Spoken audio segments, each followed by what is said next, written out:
Hello students, मैं विक्रम आप सभी का जेएमडी ऑनलाइन क्लासेस में स्वागत करता हूं। जैसा कि हमने अपने प्रीवियस दो वीडियोस में हमने क्या क्या पढ़ा है, 3.1 पढ़ा है और 3.1 के बेसिक्स पढ़े और 3.1 के क्वेश्चंस पे डिस्कस करे थे। और मैंने आप सबको ध्यान हो तो पिछले वीडियो में मैंने 3.1 के एक क्वेश्चन मैंने आप लोगों को होमवर्क के तौर पर दिया था, जिसको हम लास्ट में डिस्कस करेंगे। आज हम क्या पढ़ने वाले हैं, 3.2 के बेसिक पढ़ेंगे और 3.2 के क्वेश्चंस में आप लोगों के साथ डिस्कस करूंगा। तो देखते हैं 3.2 के बेसिक्स। तो देखो 3.2 में हम क्या पढ़ने वाले हैं, operations on matrices। Operations on matrices. अब देखो मैथमेटिकल ऑपरेशंस जो होता है, मैथमेटिकल ऑपरेशंस का नाम सुन रहे चार ऑपरेशन ध्यान में आते हैं। कौन से? एक होता है आपके पास एडिशन, और क्या होता है सब्ट्रैक्शन, और थर्ड पे आपके पास क्या आता है मल्टीप्लिकेशन, और फोर्थ पे आता है डिवीजन। तो इन्हीं के बारे में हम बात करेंगे। देखते हैं सबसे पहले क्या एडिशन। तो देखो फर्स्ट है हमारे पास क्या एडिशन एंड सब्ट्रैक्शन। अब देखो एडिशन एंड सब्ट्रैक्शन जो है, तो सब्ट्रैक्शन को हम एक और नाम से बुला सकते हैं क्या, डिफरेंस। सब्ट्रैक्शन को एक और नाम से बुलाया जा सकता है कैसे, डिफरेंस। डिफरेंस का मतलब भी क्या है, क्योंकि सब्ट्रैक्शन का मतलब क्या होता है माइनस, ए माइनस बी, और उसको वही चीज क्या है आपका डिफरेंस भी है। तो देखते हैं एडिशन एंड सब्ट्रैक्शन का क्या मतलब हुआ। कोई दो मैट्रिक्स है तो उसके लिए ना दो चीजें हमको ध्यान रखनी है, तभी उसकी एडिशन और सब्ट्रैक्शन पॉसिबल है। तो देखो अगर हम इसके एडिशन की बात करें तो एडिशन के लिए ऑर्डर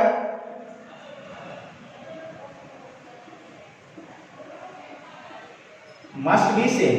जो फर्स्ट एसेंशियल कंडीशन है वो फुलफिल होनी चाहिए। वो कौन सी है आपकी, जो इसका मैट्रिक्स का ऑर्डर है ना वो कैसा होना चाहिए आपका, सेम होना चाहिए। ठीक है, जैसे अब देखो मैं आपको एग्जांपल के लिए यहां पे करके दिखाता हूं। कोई मैट्रिक्स ए है और वो मैट्रिक्स क्या है 2 3 4 5। ठीक है, और कोई मैट्रिक्स क्या है बी है, और बी मैट्रिक्स क्या है आपके पास 5 x 8 10। इस तरीके से मैंने लिख दिया। ठीक है, आपका सबसे पहला काम क्या होगा, ऑर्डर चेक करो। तो इसका अगर मैं ऑर्डर चेक करूं तो क्या हो जाता है 2/2 है, और इसका भी क्या है 2/2। तो ये कंडीशन तो फुलफिल हो गई। तो इससे हमारा तो एक चीज तो पता लग गई कि एडिशन इसकी पॉसिबल है। अब देखो फर्स्ट कंडीशन क्या है, एडिशन और सब्ट्रैक्शन कब पॉसिबल है, जब उनका ऑर्डर क्या होगा, सेम होगा। तो इससे ये पता लग जाता है हमें ऑर्डर से देखते ही कि एडिशन और सब्ट्रैक्शन पॉसिबल है। लेकिन होगा कैसे, तो देखो उसके लिए आपको क्या ध्यान रखना है, ये जो होता है हमेशा इसके ऊपर अप्लाई होता है, इट अप्लाइज ऑन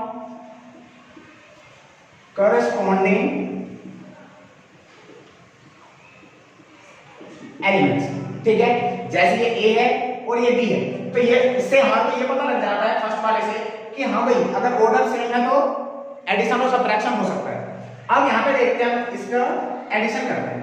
तो अगर मैं a प्लस बी करना है मेरे को, तो ऑर्डर सेम है तो इसको मैं लिख दूंगा 2 4 3 5 प्लस, और ये क्या हो जाएगा 5 8 x 10। अब सेकंड क्या कहता है, जुड़ेगा तो, लेकिन कैसे जुड़ेगा, इनके कॉरस्पॉन्डिंग एलिमेंट्स जुड़ेंगे। तो देखो क्या है, इसके कॉरस्पॉन्डिंग एलिमेंट्स क्या हो जाएगा 2 प्लस 5, इसके कॉरस्पॉन्डिंग में क्या है 5, इसके कॉरस्पॉन्डिंग में क्या है x। तो ये क्या हो जाएगा 3 प्लस x, यहां पे 4 प्लस 8, यहां पे क्या है 5 प्लस 10। ठीक है, अगले में आप क्या कर दो इसको 7, ये कितना हो जाएगा आपके पास 3 प्लस x ही रहेगा, जुड़ नहीं सकता। उसके बाद ये कितना है 12, और ये कितना है 15। तो ये आपके पास क्या आ गया, आंसर आ गया इसका। ठीक है, ऐसे ही अगर आपसे क्या बोले डिफरेंस बोल दे, तो देखो a माइनस b अगर सब्ट्रैक्शन भी करना है तो बिल्कुल ऐसे चीज होगा। मैं इसी को ले रहा हूं 2 3 4 5, बीच में सब्ट्रैक्शन माइनस का निशान, उसके बाद b क्या है 5 x 8 10। ये है, अब कुछ भी नहीं करना, बिल्कुल सेम है। पता है आपको ऑर्डर अगर सेम है तो एडिशन भी पॉसिबल है और सब्ट्रैक्शन भी पॉसिबल है। अब देखो कुछ भी नहीं करना, आपको कॉरस्पॉन्डिंग एलिमेंट्स को देखना है। 2 माइनस का 5, ये 3 माइनस x, और यहाँ पे क्या आ जाएगा 4 माइनस 8, और ये क्या हो जाएगा 5 माइनस 10। कॉरस्पॉन्डिंग एलिमेंट देखना है, कॉरस्पॉन्डिंग एलिमेंट क्या हो गया, 2 के कॉरस्पॉन्डिंग में वो क्या है 5 है, 3 के कॉरस्पॉन्डिंग यहाँ पे क्या है x है, 4 के कॉरस्पॉन्डिंग क्या है 8 है, 5 के कॉरस्पॉन्डिंग क्या है 10। तो आपको ध्यान रखना कॉरस्पॉन्डिंग एलिमेंट्स से क्या होता है, ऐड होता है और सब्ट्रैक्ट होता है। तो देखो अगर हम इसको सोल्व करें तो ये कितना हो जाएगा -3। ये तो सेम रहेगा क्योंकि x की वैल्यू हमें नहीं पता। ये क्या हो जाएगा -4 और ये क्या हो जाएगा -5। तो ये इसका आंसर आ गया। तो एडिशन और सब्ट्रैक्शन आपको समझ में आया। उसके बाद देखो हमारे पास जो सेकंड टॉपिक है, सेकंड जो है इससे रिलेटेड वो क्या है आपके पास, स्केलर मल्टीप्लिकेशन।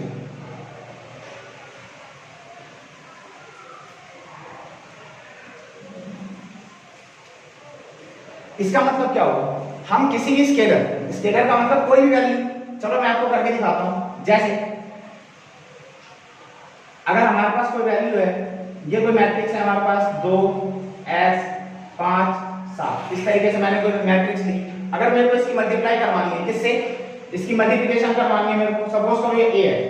अब मैंने क्या बोला आपसे, मेरे को चाहिए 5a, तो 5 क्या हो रहा है, इससे मल्टीप्लाई हो रहा है। तो क्या करेंगे, 5a निकालने के लिए हम क्या करेंगे, 5 यहां पे आ गया और ये 2x 5 7 लिख दिया। बाहर में लिखा है स्केलर मल्टीप्लिकेशन। इसका मतलब क्या है, इसकी मल्टीप्लाई करेंगे सारे के सारे अंदर एलिमेंट से, अंदर जितने भी एलिमेंट्स हैं सभी से इसकी मल्टीप्लिकेशन होगी। तो क्या आ जाएगा हमारे पास, ये 10 5x 25 35। तो स्केलर मल्टीप्लिकेशन बहुत ही आसान है, कुछ भी मुश्किल नहीं है। जिससे भी हमें मल्टीप्लाई करना है उसको क्या लिखना है, बाहर लिखना है, और अंदर जो भी है सारे के सारे एलिमेंट्स है उसकी क्या हो जाएगी, मल्टीप्लाई हो जाएगी। अब देखते हैं आगे, देखो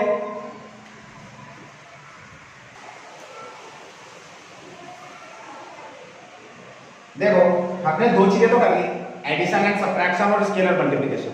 अब थर्ड चीज है हमारे पास क्या, मल्टीप्लिकेशन ऑफ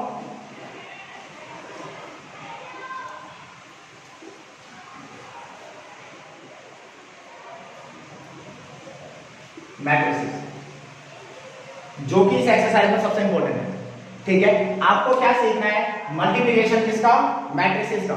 अब देखो मैट्रिसेस का मल्टीप्लिकेशन सीखना है ना, तो आपको पता है क्या मल्टीप्लिकेशन किसकी होगी, कोई मैट्रिक्स ए होगा, ठीक है, कोई मैट्रिक्स ए है और कोई मैट्रिक्स बी है।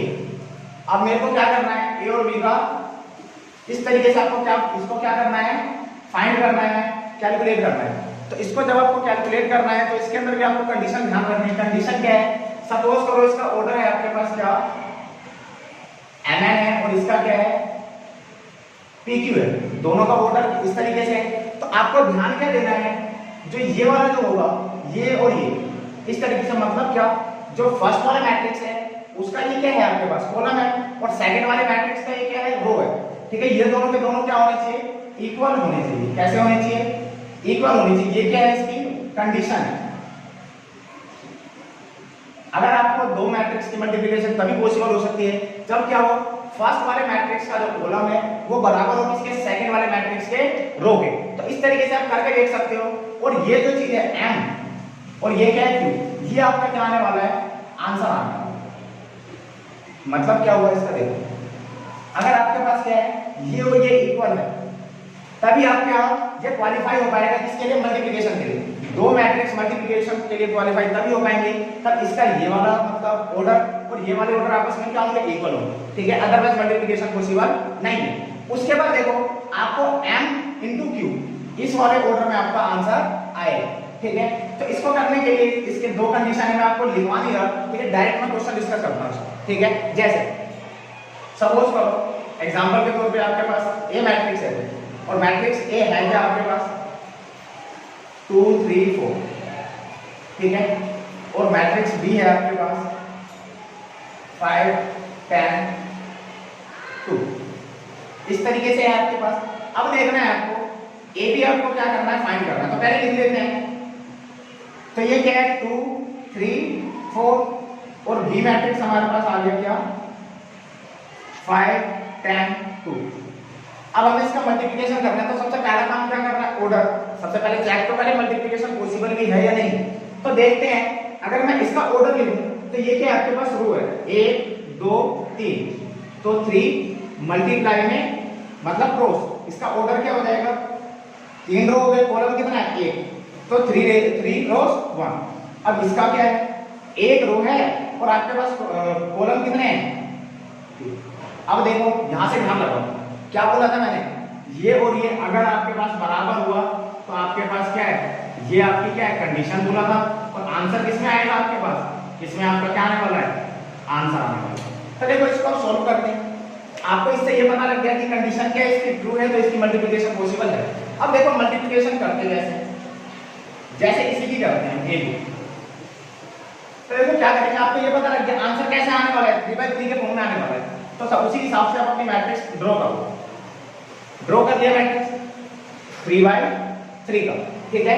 अब देखो क्या करना है, यहाँ पे क्या होता है 3/3 का मैं मैट्रिक्स लिखूं तो क्या आएगा, A11 A12 A13 A21 A22 A23 A31 A32 A33, इस तरीके से लिख दो। 3/3 मैट्रिक्स यही होने वाली है ना। अब देखो आपको देखो कुछ भी नहीं करना, इसको देखना है और जो जो बोले करते रहना। क्या सबसे पहला काम क्या करना है, A11 का मतलब क्या हो गया, इसमें ये क्या है रो और ये क्या है आपके पास कॉलम। तो फर्स्ट रो और फर्स्ट कॉलम को मल्टीप्लाई करके यहां पे लिखना है। तो फर्स्ट रो पे आते हैं, यहाँ पे फर्स्ट रो क्या है, यहाँ पे 2, तो 2 की मल्टीप्लाई करनी है किसके साथ, 5 के साथ, फर्स्ट कॉलम के साथ 5 के साथ कर दिया। अब आते हैं यहाँ पे, ये क्या कह रहा है फर्स्ट रो और सेकंड कॉलम, तो फर्स्ट रो और सेकंड कॉलम, तो 2 की मल्टीप्लाई किससे 10 से। ये फर्स्ट रो और थर्ड कॉलम में क्या है 2, ठीक है। आगे देखते हैं ये क्या कह रहा है 2 1, मतलब क्या है सेकंड रो फर्स्ट कॉलम, तो सेकंड रो मतलब 3 कॉलम 5। ऐसे आपको पता है 2 2, मतलब रो तो सेम रहने वाली है, तो इसको मैं 3 यहाँ पे भी ऐसे लिख देता हूँ, यहाँ पे भी इसको 3 ऐसे लिख देता हूँ। अब आपको पता है कॉलम चेंज होती जाएगी, तो कॉलम की आपको जो भी वैल्यू है उसको आप इस तरीके से पुट कर दो। उसके बाद क्या करना है थर्ड रो, तो थर्ड रो में आ गए 4 मल्टीप्लाई, अब ये करके यहाँ पे वैल्यूज आपको सब्स्टिट्यूट कर देना, और ये क्या हो जाएगा आपके पास 4 मल्टीप्लाई में 2 कर दिया। अब कुछ भी नहीं करना, आपको इसको सिंप्लीफाई कर देना है, मल्टीप्लाई कर देना है। ये 10 हो गया, ये 15 हो गया, ये 20 हो गया, ये 20 हो गया, ये 30 हो गया, और ये 40, और ये 4, ये 6 और ये 8। अगर हम ए बी की मल्टीप्लाई करें तो ये हमारे पास उसका आंसर आएगा।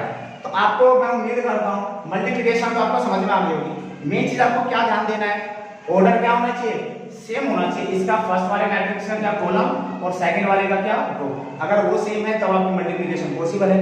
मल्टीप्लिकेशन पॉसिबल है तो ठीक है, लेकिन आपका आंसर क्या है, वो भी आंसर मिल जाएगा आपको, ये आपके पास क्या आने वाला है, आंसर आ जाएगा, ठीक है।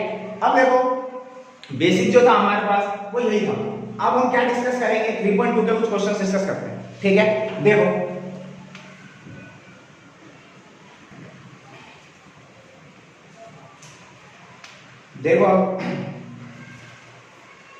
आपने अपने बुक में देखिए। फर्स्ट क्वेश्चन में डिस्कस करता हूं आप लोगों के साथ, एक्सरसाइज 3.2 क्वेश्चन नंबर 1। देखो आपको गिवन क्या है, ए गिवन है,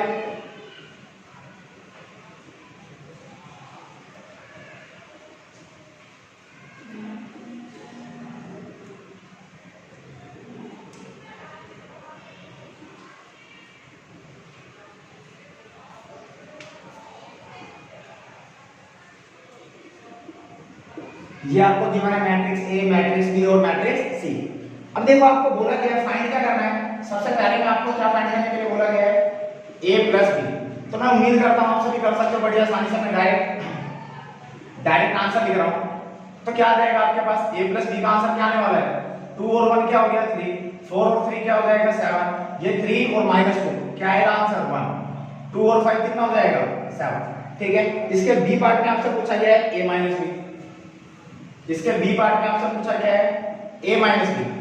a माइनस बी में डायरेक्ट कर रहा हूं, a में से किसको करना है, b को सब्ट्रैक्ट करना है। तो 2 में से 1 गया तो क्या आएगा 1 आएगा, 4 में से 3 गया तो 1, यहाँ पे 3 में से -2 है तो ये क्या आ जाएगा 3 प्लस 2, तो क्या आ गया आंसर यहाँ पे 5, यहाँ पे 2 माइनस का 5 तो क्या आएगा -3, ठीक है। तो ये a माइनस बी था।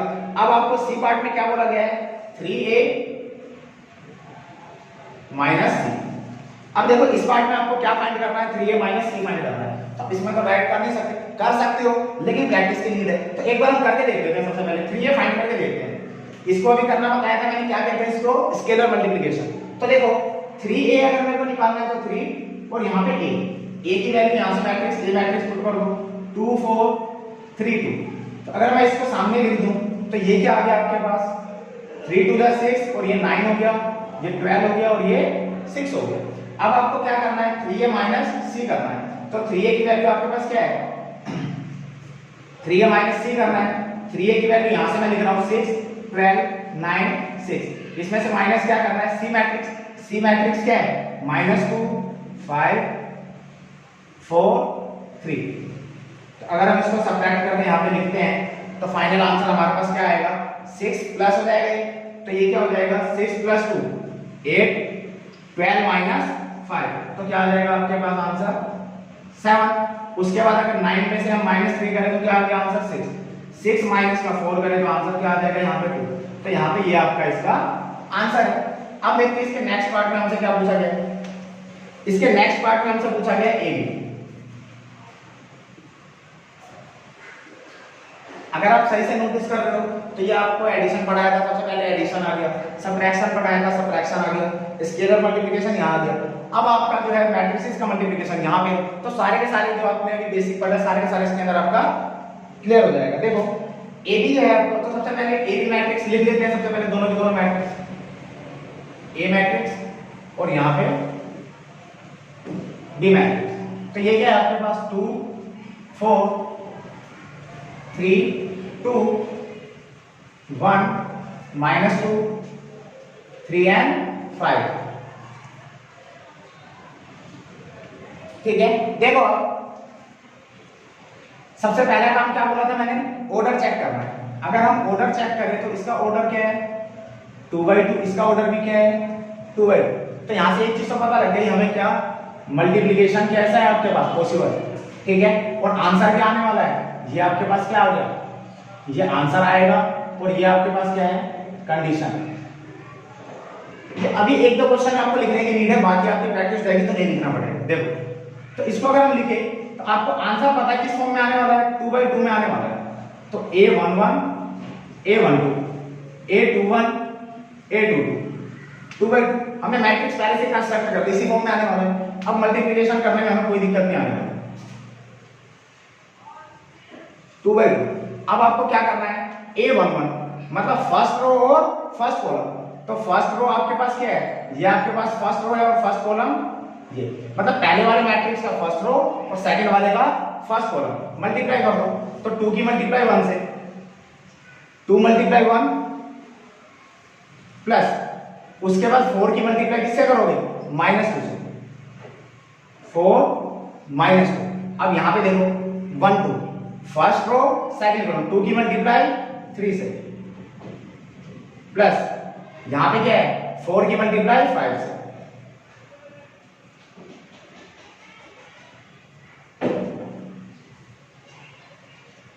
ठीक है, अब देखते हैं नीचे a21 मतलब सेकंड रो फर्स्ट कॉलम। तो सेकंड रो में क्या है 3 मल्टीप्लाई में 1 प्लस और क्या है आपके पास 2 मल्टीप्लाई -2। उसके बाद 3 सेकंड रो और सेकंड कॉलम, तो 3 मल्टीप्लाई में 3 प्लस में 2 मल्टीप्लाई में 5। ठीक है, उसके बाद देखो आपका ये क्या हो जाएगा 2 और ये क्या हो जाएगा -8। यहां पे कितना आ जाएगा 6 प्लस 20, ये कितना हो जाएगा 3 -4 और ये कितना हो जाएगा आपके पास 9 और प्लस में ये कितना था 5 था आपके पास, तो 10। ठीक है, तो अब इसको आप क्या करना है सोल्व कर देना है सिर्फ। फिर 2/2 में आपका जो मैट्रिक्स होगा वो आपका आंसर आ जाएगा। वो आएगा क्या, यहाँ पे -6 आ गया, ये 26 हो गया, ये -1 हो गया और ये 19 हो गया। ये आपने क्या फाइंड कर दिया ए बी फाइंड कर लिया। अब देखो अगर आप सही से देखो इसका जो फोर्थ पार्ट है उसके अंदर आपसे क्या, फिफ्थ पार्ट उसके अंदर क्या फाइंड करने के लिए बोला गया है आपको, बी ए फाइंड करने के लिए बोला गया है। क्या फाइंड करना है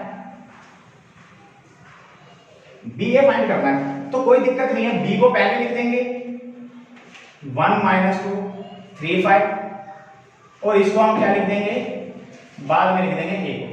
आपको पता है ये भी 2/2 है, ये भी 2/2 है। मल्टीप्लिकेशन क्या है पॉसिबल है, ये आपके पास आंसर है।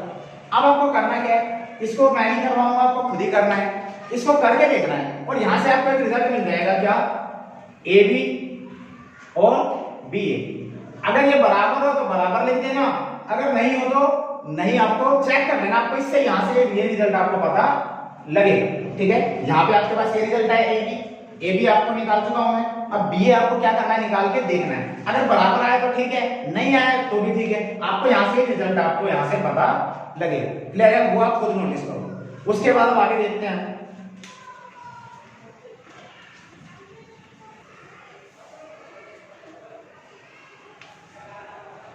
देखो तो आपका 3.2 का फर्स्ट क्वेश्चन तो हमने कवर कर लिया। सेकंड क्वेश्चन अगर आप सही से देखो क्या बोल रहा है, कंप्यूट द फॉलोइंग। तो आपको क्या करना है, सिंपली प्लस करना है। ठीक है, एडिशन के चारों के चारों पार्ट का आप कर सकते हो खुद ही। ठीक है, अगर आपको कोई भी डाउट आता है तो कमेंट में पूछ सकते हो। उसके बाद थर्ड देखोगे, थर्ड क्वेश्चन अच्छे से करना। ठीक है, कंप्यूट द इंडिकेटेड प्रोडक्ट। आपको क्या करना है, प्रोडक्ट का फाइंड करना है। प्रोडक्ट का मतलब क्या होता है, मल्टीप्लिकेशन। तो आपको क्या करना है, 6 पार्ट है, 6 के 6 को आपको क्या करना है, मल्टीप्लिकेशन करना है। इसको मैं ऐसा करता हूं, आप सभी कर लोगे। उसके बाद अगर हम फोर्थ क्वेश्चन देखें तो आपको क्या बोला गया है, A matrix, B matrix, C matrix, 3 matrix given है और आपको क्या बोला गया है, a plus B and b minus C also verify. Verify करना है, जैसे जैसे क्वेश्चन में बोला गया है आपको वैसे वैसे करना है। जैसे पहले a को a लिखना प्लस पहले b माइनस सी निकाल देना, उसमें a में प्लस कर देना और देखना ये बराबर आ रहे हैं या नहीं आ रहे हैं। फिफ्थ क्वेश्चन देखो, आपको क्या करना है, 3a माइनस 5b निकालना है। तो सबसे पहले हम क्या करोगे, आप 3a निकालोगे, पहले 3a निकाल देना, 5b निकाल देना और फिर दोनों को क्या कर देना, माइनस कर देना।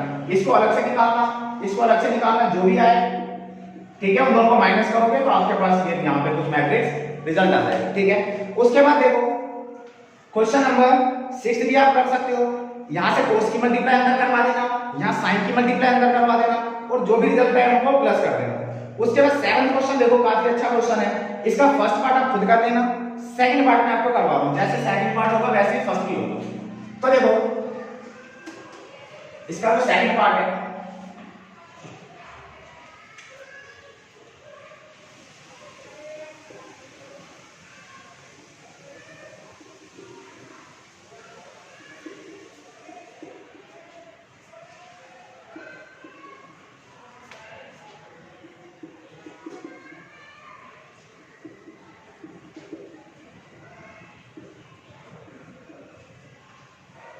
आपको क्या करना है, इसके अंदर x और y की वैल्यू कैलकुलेट करनी है, फाइंड करनी है। तो देखो बहुत आसान है, कुछ मुश्किल नहीं है। आप जैसे इक्वेशन सोल्व कर दो, इक्वेशन सोल्व करते थे बिल्कुल वैसे सोल्व करना है इसको। आप इसके अंदर क्या लगा दो, एलिमिनेशन मेथड लगा दो। इसकी मल्टीप्लिकेशन में किससे करवा दूं, 2 से मल्टीप्लाई करवा दूं इसकी। तो अगर मैं इसकी 2 से मल्टीप्लाई करवा दूं तो ये क्या हो जाएगा, 4x और ये क्या हो जाएगा 6y। इधर भी होगा, दोनों तरफ मल्टीप्लाई करवाएंगे। तो अगर मैं अंदर इसके अंदर मल्टीप्लाई हो जाएगा तो ये कितना हो जाएगा, 2 से करवाया तो 4 6 8 0 और इसकी मल्टीप्लाई में किससे करवा दूं, 3 से करवा दूं, 6 हो जाएगा, यहाँ पे 6 से कैंसिल हो जाएगा तो ये हो जाएगा 9x plus 6y is equal to 6 minus का 6 माइनस 3 और ये 15। क्या किया हमने, मल्टीप्लाई बोथ साइड बाय 3 और यहाँ पे मल्टीप्लाई बोथ साइड बाय 2। ठीक है, यहां पे 2 से हमने मल्टीप्लाई किया। अब देखो दोनों से अगर हम सॉल्व करें, इसको मैं मान लेता हूं फर्स्ट, इसको मान लेता हूं second. Subtract first from second, तो सेकंड को पहले लिख लेते हैं 9x प्लस 6y। इसमें से क्या करना है, इसको सबट्रैक्ट करना है, तो minus 4x minus 6y is equal to, इसमें से तो इसको पहले लिख दो, ये कितना हो जाएगा 6 माइनस 3 माइनस 6 15 और ये यहाँ पे सब माइनस का निशान लगा के 4 8 6 0। ठीक है, अब देखो 6y से 6y चला गया, 9x में से 4x गया तो ये कितना आ गया आपके पास 5x और यहाँ पे कितना आएगा आपके पास, देखो करते हैं 6 माइनस का 4 कितना आ जाएगा 2 आ जाएगा, माइनस 6 और माइनस 6 ये माइनस का 12 हो जाएगा और यहाँ पे माइनस 3 और माइनस का 8 माइनस का 11 हो जाएगा और 15 माइनस 0 कितना आ जाएगा 15। तो देखो x की वैल्यू ये 5 इधर आके क्या हो जाएगा 1/5 और ये कितना है 2 माइनस का 11 माइनस का 12 और ये 15। आपको पता है ये स्केलर मल्टीप्लिकेशन है, अंदर जाके क्या हो जाएगा, 2/5, ये क्या हो जाएगा माइनस का 12/5 और यहाँ पे क्या हो जाएगा माइनस 11/5 और ये क्या हो जाएगा 3। ये क्या आ गया आपके पास, x की वैल्यू आ गई। अब क्या करना है, y का निकाल के नहीं दिखा रहा आपको, खुद ही करोगे। कैसे कर सकते हो, एक तरीका तो ये है आपके पास, इस x की जो वैल्यू आई है इसको आप क्या करो, इसमें सब्स्टिट्यूट कर लो, जो कि क्या है बहुत ज्यादा लेंथी प्रोसेस। आप क्या करो, यहाँ पे हमने क्या एलिमिनेट किया है, y को एलिमिनेट किया है। अब आप क्या करो, 3 से मल्टीप्लाई किसको करो, इसको, और इसको किससे मल्टीप्लाई करो, 2 से। अगर मैं इसको 2 से मल्टीप्लाई करूंगा तो ये क्या बन जाएगा 6x बन जाएगा, इसको 3 से करूंगा तो ये 6x बन जाएगा। फिर आप इसको इसमें से सब्ट्रैक्ट करा दो, x से x एलिमिनेट हो जाएगा, y की वैल्यू आपके पास आ जाएगी बिल्कुल इसी तरीके से। ठीक है, अब देखते हैं उसके बाद 8th क्वेश्चन आप आसानी से कर सकते हो। 2x + y गिवन है आपके पास और y गिवन है y मैट्रिक्स इसके अंदर पुट कर दो, प्लस है उधर जाके माइनस हो जाना है और 2 फिर उधर जाके डिवाइड हो जाएगा। इस तरीके से आप 9th भी कर सकते हो, 10th भी कर सकते हो, 11th भी कर सकते हो और 12th भी कर सकते हो। उसके बाद देखो एक क्वेश्चन है, क्वेश्चन नंबर 15 और एग्जाम के अंदर भी कई बार आता है क्वेश्चन, क्वेश्चन नंबर 15। अब देखो इसके अंदर क्या है, कोई मैट्रिक्स आपको गिवन होगी, करवा नहीं रहा, सिर्फ आपको हिंट दे रहा हूं। कोई मैट्रिक्स आपको गिवन होगी, ठीक है, और आपको करना क्या है, इस तरीके से गिवन होगा a² प्लस में 5a प्लस में 5y, इसकी वैल्यू आपको फाइंड करनी है। इस तरीके से बोलेगा तो आपको देखो a² की वैल्यू निकालनी होगी। वो कैसे आएगा, a को मल्टीप्लाई करोगे a से, a को मल्टीप्लाई करोगे a से, कुछ ना कुछ आंसर आएगा। ठीक है, a² आ गया, 5a के लिए 5 और ये a मैट्रिक्स, ठीक है, वो भी कुछ ना कुछ आएगा। ये और ये दो चीजें आ चुकी है और 5i ध्यान रखना, i क्या लोगे, जो ऑर्डर यहाँ पे है ना इसका ऑर्डर, ये हमेशा वही हो रहेगा, स्क्वायर मैट्रिक्स होगा। तो वो क्या लिखोगे, 5 से मल्टीप्लाई करा दोगे किसको, 1 0 1 1 1 0 0, आइडेंटिटी मैट्रिक्स होता है। जो i है, i का मतलब क्या है, आइडेंटिटी मैट्रिक्स। और इसका ऑर्डर क्या होगा, ये इसका ऑर्डर वही होगा जो क्वेश्चन के अंदर a का ऑर्डर है, वही ऑर्डर का होगा यहाँ पे आपके पास i। ठीक है, अब देखो इसके अंदर हमने काफी क्वेश्चन डिस्कस कर लिए हैं। अब जो बचे हुए क्वेश्चंस हैं उनको मैं नेक्स्ट लेक्चर में लूंगा। एक क्वेश्चन में मैंने आपको होमवर्क दिया था पिछली क्लास के अंदर, मैं उस क्वेश्चन को एक बार सोल्व कर देता हूं जल्दी से, आप उसको एक बार जरूर नोट करो। देखो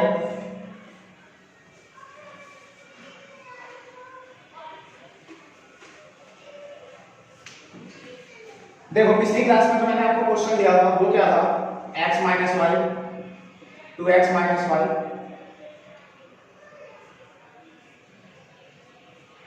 zw इज इक्वल टू -1 0 4 5। और आपको करना क्या था, फाइंड करना था x + y, ये आपको क्या करना था, फाइंड करना था। तो देखो ये आपको फाइंड करना था, अगर आप इसको सही से देखो तो आपको पता है इक्वल है, तो इक्वालिटी लगाएं इसके अंदर, तो ये जो होगा ये किसके बराबर होगा, -1 के। तो x - y is equal to -1 और z बराबर हो जाएगा किसके, 4 के। ऐसे ही यहां से देखो 2x - y बराबर हो जाएगा किसके, 0 के, और ये w बराबर हो जाएगा किसके, 5। तो यहां से देखो ये इसके अंदर तो दोनों की दोनों आपके पास वेरिएबल आ गए। इसको अगर मैं करूं तो ये क्या हो जाएगा, 2x बराबर किसके हो जाएगा, y के। अब अगर आप सही से देखो यहां से, अगर मैं यहां से इस y की वैल्यू यहां पे पुट करूं तो ये क्या हो जाएगा हमारे पास x और y की वैल्यू क्या है, 2x, माइनस का 2x इज इक्वल टू -1। तो यहां से देखो ये क्या आ गया, माइनस का x is equal to minus का 1। तो x की वैल्यू क्या आ गई हमारे पास, 1। अब इस x की वैल्यू को यहां पुट कर दो तो यहां से हमारे पास देखो y की वैल्यू आ जाएगी 2 × 1, तो y की वैल्यू कितनी आ गई, आपको फाइंड क्या करना था, x + y। तो x + y is equal to x की वैल्यू कितनी है, 1, y की वैल्यू कितनी है, 2 3। आपसे कुछ भी पूछे, अगर आपसे पूछे x + 2y क्या था तो भी बता सकते हो, x की वैल्यू 1 प्लस में 2 इनटू में 2, तो ये कितना आ गया आपके पास, 5। ये आपके पास आंसर आ गया। तो इस तरीके से आपका कंप्लीट होता है। जो बचे हुए क्वेश्चंस हैं वो नेक्स्ट लेक्चर में आपके साथ मैं डिस्कस करूंगा। ठीक है, थैंक यू।